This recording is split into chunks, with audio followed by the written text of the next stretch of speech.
눈에 보이는 것을 우리가 현상이라고 말하고 눈에 보이지 않는 것을 비현상이라고 말합니다.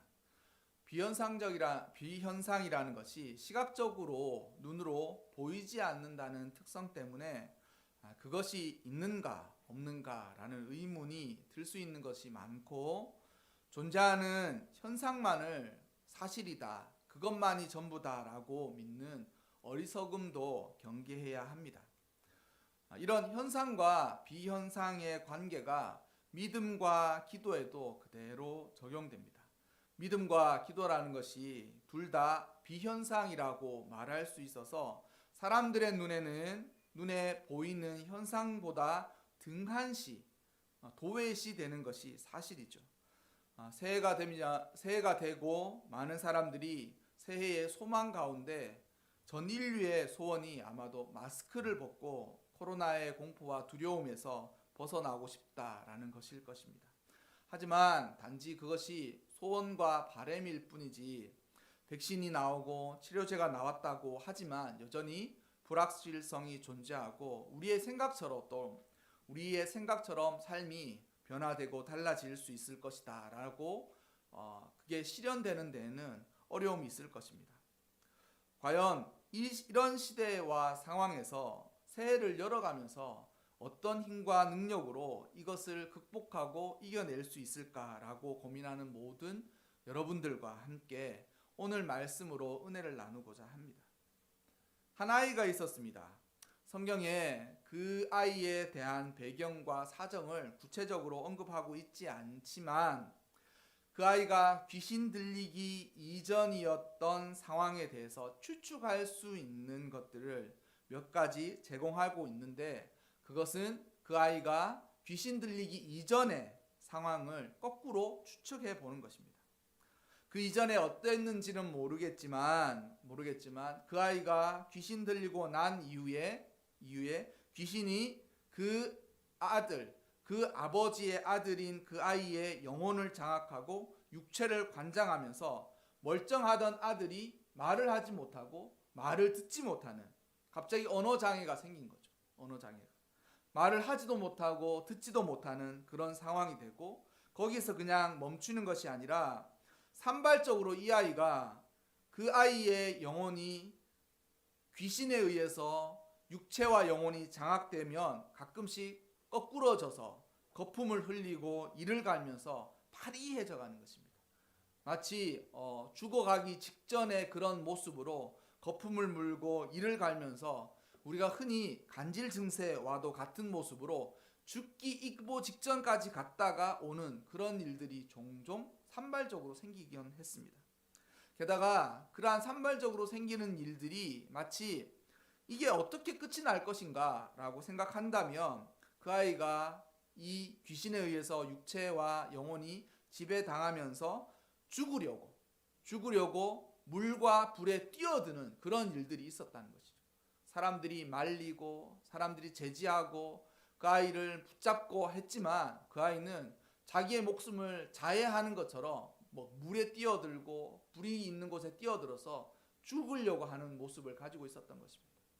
그러니까 귀신 들린 이후에 그 아이의 모습은 말을 하다가 말을 못하게 되고, 말을 듣다가 말을 듣지 못하게 되고, 그리고 귀신이 그 아이의 영혼을 장악하고 육체를 장악하면 입에 거품을 물고 이를 갈면서 죽기 일보 직전까지 갔다가 오는데, 거기서 그치는 것이 아니라 이 일이 결국 그 아이가 죽어야 끝나는 것처럼 보이는 것 같이 불에 뛰어들고 물에 뛰어들어서 스스로 죽으려고 하는 그런 모습들을 가지고 있었다라는 것이죠. 그 아버지가 할 수 있는 외침은 이것이었습니다. 불쌍히 여겨 주시옵소서. 그 아버지가 그런 상황에서 그 아이를 쳐다보면서 자신이 할 수 있는 것이라고는 고통을 당하는 것뿐이었습니다. 그리고 그 고통에 자신은 전혀 무방비 상태예요. 그 고통을 벗어날 수도 없고 그 고통을 해결할 수도 없고, 단지 귀신에 사로잡혀가지고 있는 그 아이, 그리고 그 귀신의 광포와 포갑 아래서 그 아이의 아버지는 나약하고 무능하기 짝이 없는 그런 모습으로 그런 모습으로 그 광경을 볼 수밖에 없는 상황이었다라는 것이죠. 만일 우리가 그 아이의 아버지, 그 귀신 들린 아이의 아버지였다고 하더라도 우리도 무엇을 할 수가 있었을까요? 아무것도 하기가 어려웠을 것입니다. 하지만 그 아이의 아버지는 마지막 지푸라기라도 잡는 심정으로 주님을 찾아온 것이죠. 때마침 주님은 그 아들의 아버지가 찾아왔을 그때에 변화산 위에 계셨습니다. 3명의 제자들과 함께 변화산 위에 계시고 그곳에는 예수님의 남은 제자들이 남아 있었다라는 것이죠. 예수님이 안 계시니까 와서 장황하게 설명을 했겠죠. 소문을 듣고 왔습니다. 우리 아이에게 귀신이 들려서 이런 상황이 있고 이렇게 했는데 무엇라도 하실 수 있으면 해 주십시오. 선생님이 계시지 않으면 당신들은 선생님의 제자이지 않습니까? 그러니 이 아이를 고쳐주십시오 라고 이야기했습니다. 제자들도 그런 상황들을 처음 본 것이 아니었겠죠. 이미 그들이 주님으로부터 능력을 받아서 귀신도 쫓아내어 보고 또한 예수님께서 직접 귀신들을 축사하는 일들을 보면서 자신들도 한번 해볼까? 하면 되지 않을까? 그리고 그러한 일들이 종종 일어나곤 했기 때문에 예수님은 지금 변화산 위에 계셔서 언제 내려올지 모르고 그리고 아이의 상태는 위중한 것 같아 보니 어떻게 해볼까라고 나서서 그 아이를 한번 고쳐보려고 힘을 썼던 것 같습니다. 그런데 여러분 쉽지 않았죠. 그 아버지는 이 예수님의 제자들, 그러니까 아버지로 말하자면 나와 있는 것처럼 선생님의 제자들에게 부탁했습니다. 내어 쫓아달라고. 하지만 문제는 그들이 능히 하지 못하더이다. 소망을 가지고 와서 자신의 아들을 고칠 수 있을까라고 왔는데 이 괜한 어떻게 하다가 회의감만 늘어난 게 우리 아들은 어쩔 수 없나 보다. 다른 사람들은 고쳐냈다고 하고 다른 사람들은 살았다고 하는데 우리 아들은 그들보다 훨씬 중하고 그리고 도저히 고칠 수 없나 보다라고 이야기한 것이죠. 안 되나 보다. 그렇게 이야기하고 소망을 가지고 왔다가 이것이 안 되자 더 큰 낙심 때문에 회의감만 늘었습니다. 일말에 어떤 소망을 가지고 정말 한낱 같은 신락 같은 소망을 가지고 와서 살 수 있지 않을까라고 했지만 도저히 안 된다라고 하면서 그 제자들과 함께 경론하기 시작했습니다. 당신들은 못하는 거냐? 예수님 오면 할 수 있냐? 제자들도 또 변명하기 바빴겠죠. 우리는 안 되지만 주님은 하실 수 있을 거다. 그러면 주님이 하실 수 있으면 당신들이 조금의 차도라도 보여야 되는 것이 아니냐. 근데 왜 조금의 차도도 없냐? 예수님이 오면 되기는 되는 거냐? 막 그렇게 얘기하면서 서로가 왈가불가 서로 경론을 벌치면서 제자들은 변명하면서 그 아버지는 따져 물으면서 그러한 일들이 있었다라는 것이죠. 그리고 많은 사람들이 거기서 또 수군거리면서 이게 어떻게 된 거냐? 예수님이 와도 안 되는 거 아니냐? 뭐 그런 이야기들을 하고 있었겠죠.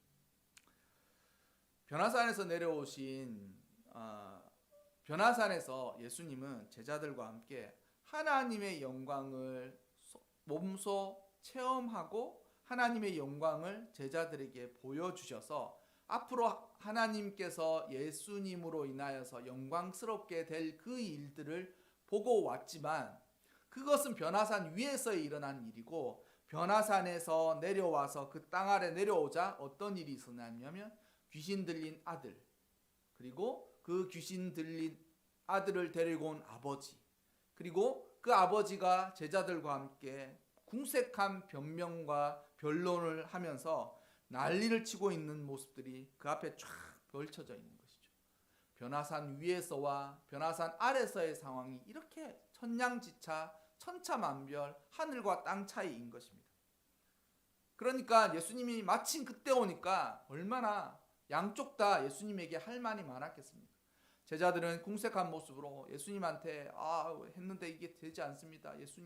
주님 이걸 어떻게 해야 되겠습니까? 사람들이 우리에게 공격하는데 우리가 여기서 지금 이 아이를 고쳐내지 못하면 이제 우리 모두 사기꾼으로 판명됩니다. 이렇게 얘기하고 또한 그 아이의 아버지는 자신이 받았던 고통이 더 배가 되는 듯한 느낌이 있어서 도대체 왜 안 되는 겁니까? 당신도 못하는 겁니까? 할 수 있습니까? 확답을 주십시오. 아이는 저렇게 데리고 와서 고생했는데 도대체 무슨 변화되는 것이 있습니까? 라고 물어보고 있는 것이죠. 여러분, 제가 여기서 여러분들한테 한번 말씀드리고 싶은 것은 이것이 지금 아이의 병, 귀신 들린 아이의 이 병을 고치는 것은 현상이라는 것이죠. 아까 전에 제가 설교 초기에 말씀드렸죠. 현상은 눈에 보이는 것이다. 그래서 사람들이 현상은 이게 진리다, 사실이다라고 믿을 때가 종종 있고 그것이 아님에도 불구하고 그럴 때가 있다라는 것이죠. 그 문제는 세상에는 현상만이 존재하는 것이 아니라 비현상, 눈에 보이지 않는 것이 여전히 존재하는데 믿음과 기도가 비현상에 속해 있기 때문에 믿음과 기도가 있는지 없는지, 그게 발휘되는지 발휘되지 않는지를 우리 눈으로 파악하기가 어려워. 근데 문제는 이 비현상으로 말미암아 현상이 발휘될 때가 있다라는 거예요. 뭐냐면 보이지 않는 믿음과 기도 때문에 그 믿음과 기도가 있는 곳에서는 능력이 나타나지만 믿음과 기도가 없는 곳에서는 도저히 일어나지 않을 것 같은 것들이 세상에는 많이 존재하고 특히 믿음의 세계에서는 그것들이 너무 많다는 것이죠. 여기에서 문제는 아이의 병을 고쳐주는 모습을 우리 모두 보고 싶어 하는 거예요. 코로나19가 없어져서 정말 이전으로 돌아가고 싶거나 그것보다 훨씬 나은 삶을 살고 싶다라는 것이 현상이라는 것이죠. 하지만 그 현상이 우리의 생각처럼 이루어지기 이전에는 마치 모습이 귀신 들린 아들과도 모습이 같다는 거예요. 귀신 들려서 말하지도 못하고 듣지도 못하고 그리고 자주 입에 거품을 물고 이를 갈면서 얼굴이 새파래져서 마치 시체처럼 그 모습이 변화해서 땅바닥에 누워서 이렇게 발버둥을 치고 경련을 일으키고 있는 그 아이의 모습과도 같다는 거예요. 그리고 그 모든 모습이 어떻게 되냐면 이게 그 아이가 죽어야 끝나는 일인가 보다. 이게 죽어야 끝나는 일인가 보다. 코로나 때문에 이제 전부 다 죽는 것 아니야? 앞으로 더 심한 게 또 나온다는데 이러면서 우리 모두가 죽어야 이게 끝나는 거 아닌가? 라고 생각하는 것처럼 소망을 다 잃어버리고 아무것도 할 수 없고 그냥 마냥 죽을 운명만 기다리고 있는데 교회가 하나님의 말씀이 주의 진리가 이것을 고쳐주는 듯 하지만 그게 힘이 너무 역부족인 거예요. 교회는 심지어는 이번 코로나19에 교회가 종종 이 어떤 확진자들이 많이 교회에서 생기고 또 이런 일들이 생기니까 사람들의 인식이 더 좋지 않죠. 교회가 이 일을 더 지금 심하게 만들어 놓고는 교회가 이런 걸 열심히 더 해야 되는데 도대체 방역도 도와주지 않고 확진자들이 더 생기고 그것 때문에 사람들이 어려워하는데도 불구하고 교회는 여전히 막 그런 모습들을 가지고 있지 않냐. 상태가 이전보다 더 심해진 게 아니냐라고 생각이 든다는 것이죠. 여러분, 중요한 것은 예수님이 이 모든 일들을 어떻게 행하시는가를 보면서 우리 역시 똑같은 교훈을 얻어야 합니다. 예수님이 오셔서 그 아이의 아버지가 이렇게 얘기했죠. 선생님, 할 수 있거든. 우리 아들을 고쳐주면 좋겠습니다. 사실 이 아들의 아버지는 유일한 소망으로 예수님을 찾아온 건 아니에요. 왜냐하면 그는 예수님을 찾아왔을 때 아이를 고치는 것만을 원하고 그 많은 방법 중에 하나로 예수님을 택해온 것입니다. 예수님을 택해온 거예요. 아이를 고칠 수 있는 많은 시도 중에 하나로 예수님을 선택하고 그리고 그가 예수님한테 온 것은 단지 이 아이의 병을 고쳤으면 좋겠다라는 그 심플한 것 하나만을 가지고 온 거예요. 그러니까 예수님의 제자들이 못 고치니까 이게 안 되나 보다라고 생각한 것이죠. 그리고 예수님을 만나니까 예수님, 당신이 할 수 있거든. 가능하시다면 할 수 있다면 최대한 힘을 써서 우리 아이를 한번 고쳐봐 주십시오 라고 이야기한 것이죠. 그런데 그 그것을 예수님이 문제 삼으십니다. 그것을 문제 삼으세요. 말하다 보면 그렇게 할 수가 있죠. 제자들이 못 고쳤지 않습니까? 제자들이 고쳐서 차도가 조금 나아지고 선생님이 아니라 제자들이 그래도 다 고치지는 못했지만 조금이라도 변화되거나 달라졌으면 아, 되는가 보다 희망을 가질 텐데 제자들이 어림없이 못하니까 이제 선생님이 와봐도 이것은 할 수 있을지 없을지, 그리고 우리 아이의 병은 고칠 수 없을 만큼 심각한 게 아닌지라고 생각한 것이 당연하죠. 그러니까 예수님한테 우리 아이를 고칠 수 있으면 이렇게 한번 해봐 주십시오, 시도를 해봐 주십시오 라고 말하지만, 그것은 당연하지만 예수님이 보기에는 그것을 문제 삼으세요. 현상이 일어나기 이전에 비현상의 모습을 먼저 문제 삼으신다는 거예요. 믿음이 있는 곳에는 능력과 소망도 있지만 믿음이 없는 곳에는 능력도 없고 소망도 없어요.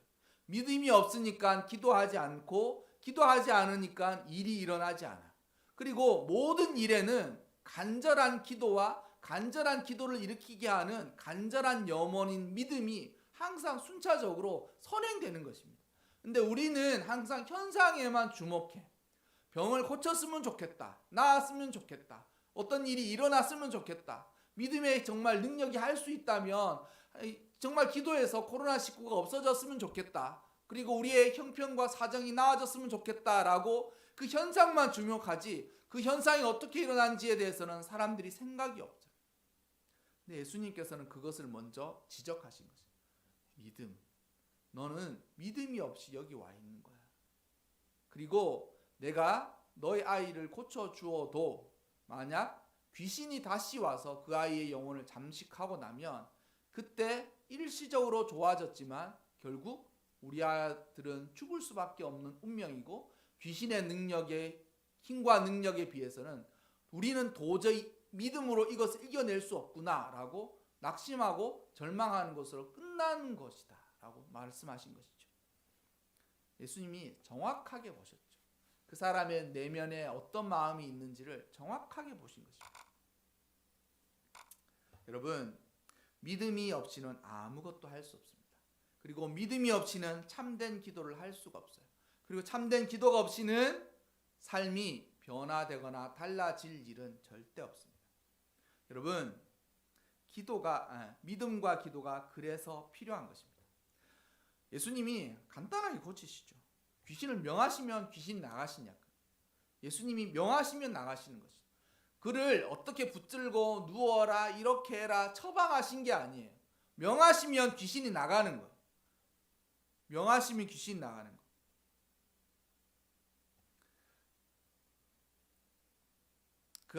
그 아이의 아버지는 결국 주님한테 제가 믿음이 없었습니다 라고 이야기합니다.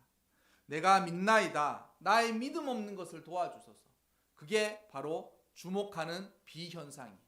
믿음이 없다, 이게 비현상이라는 거예요. 믿음이 없는 이것이 문제다. 난 믿음이 없습니다. 맞습니다. 당신 말이 맞습니다. 아이를 고치는 것 이전에 내 믿음을 갖고 여기 온 게 아닌데 이제는 정말 당신이 행하시는 것으로 내가 믿음을 가질 테니까 저한테 먼저 믿음을 주십시오. 그 일이 있고 귀신을 단박에 내어 쫓죠. 세상적으로 이야기하자면 귀신을 내어 쫓는 일을 자세하게 기록하는 것이 세상 사람들의 모습이지 않겠습니까? 손을 들어서 몇 도 방향으로 그 아이의 머리에 축사 기도를 하고 어떤 성경 구절을 말씀을 하시면서 머리를 흔든다든지 누우라든지 붙잡고 한다든지 그렇게 해서 병을 고칠 것 같은데, 예수님은 간단하게 귀신을 내어 쫓으시는 것이죠. 그게 능력이 있습니까? 문제는 그러한 능력이 어디에서 발휘되느냐라는 거죠. 믿음이 없는 곳에서는 그러한 능력이 발휘되지 않고 믿음이 있는 곳에서만 그러한 능력이 발휘된다는 것입니다. 여러분, 새해 코로나19가 어떻게 될지 모르겠지만 우리는 반드시 극복할 것입니다. 극복할 것입니다. 그런데 사람들은 그 믿음이 없어요. 그러니 기도하지도 않는 것입니다. 문제는 예수님이 이 아이를 고쳐준 이후에 제자들에게 일어났습니다. 제자들이 예수님 왜 우리는 안 되는 거죠? 예수님은 예수님이니까 되고 우리는 안 되는 것입니까? 그리고 우리는 저런 경우 저런 귀신 들린 아이는 평생 못 고치는 것입니까? 라고 물어본 것이죠. 예수님께서 뭐라고 얘기하셨습니까? 기도다. 기도 이외에, 기도를 제외하고 어떤 것으로도 이러한 일들이 일어날 수 없으니 기도만이 정답이고 해결책이다 라고 제자들에게 얘기해 주신 것이죠. 코로나19 때문에 어려운 게 세상만 어렵겠습니까? 교회도 어렵고 성도도 어렵고 다 어려워요. 근데 거기에서 기도하지 않는 사람들의 마음은 믿음이 없어.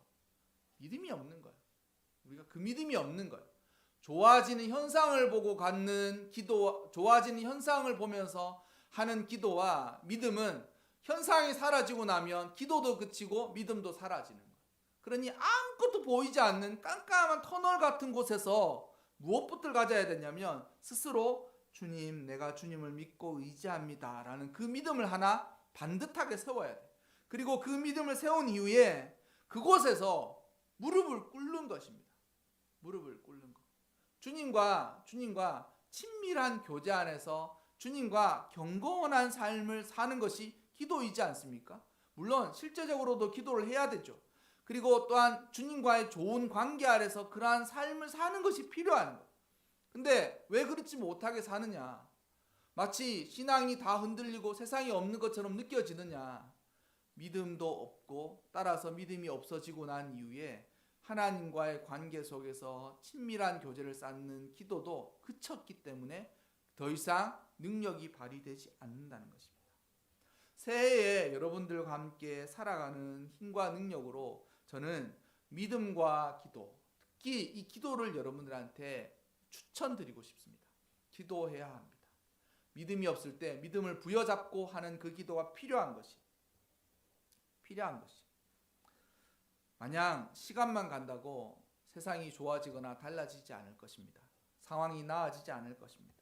또한 우리가 생각한 대로 좋아지는 것도 우리의 생각처럼 현상이 완전히 이렇게 달라지지 않을 거예요. 근데 중요한 것은 이때에 우리가 이 2021년도를 살아가고 열어가는 이때에 새해를 여는 것과 더불어서 이러한 중대한 상황 속에서 무엇을 어떻게 해야 하느냐? 기도하라는 거죠. 믿음을 부여잡고 기도하라는 거예요. 아무것도 보이지 않는 그곳에서 믿음의 확신을 갖는 기도와 주님과의 삶을 누리면서 살아가면서 그렇게 쌓아가라는 거예요.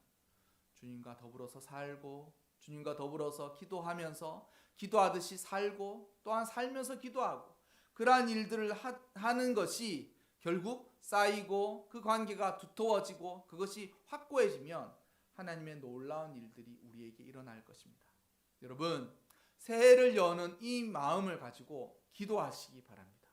간절한 마음으로 기도하여서 여러분들의 그 믿음과 기도가 세상을 치유하고 귀신을 내어 쫓는 일들이 일어나는 그러한 일들에 쓰임 받으시기를, 또한 여러분 삶에도 그러한 일들이 일어나시기를, 그러한 시대를 열어가시기를 주님의 이름으로 축원합니다.